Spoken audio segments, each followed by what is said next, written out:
আমার বাচ্চাদের খাবারের জন্য আপনাদের কাছে কিছু সাহায্য চাইছি, ওষুধ আর খাবার না। ওদেরকে না খাওয়াতে বলতে 6-7 দিন ধরে শুধু অনাহারে দিন কাটছে মুড়ি খেয়ে। কি হয়েছে?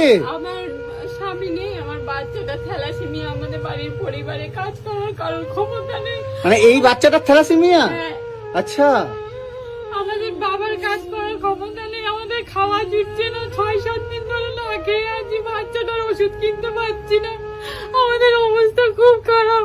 আমার মেয়েটাকে কেউ সাহায্য করার নেই, আমার বাবাটার অবস্থা খারাপ, মেয়েটাকে নিয়ে আমি অনেক দুঃখে আছি, ওকে খাওয়াতে পারি না, ওষুধ খাওয়াতে পারি না, আজ 7-8 দিন ধরে ওষুধ বন্ধ রয়েছে। মানে এই যে থ্যালাসেমিয়ার যে নিয়মিত ওষুধ খেতে হয় সেই ওষুধ পাচ্ছে না? না, কেন পাচ্ছে না? কেন? আর আমি টাকার জন্য স্যার কিনতে পারছি না। মানে টাকার জন্য ওষুধ কিনতে পারছে না না? স্যার, আমাদের এতটাই অবস্থা খারাপ, এটাকে আমি খাওয়াতে পারি না, আমার তো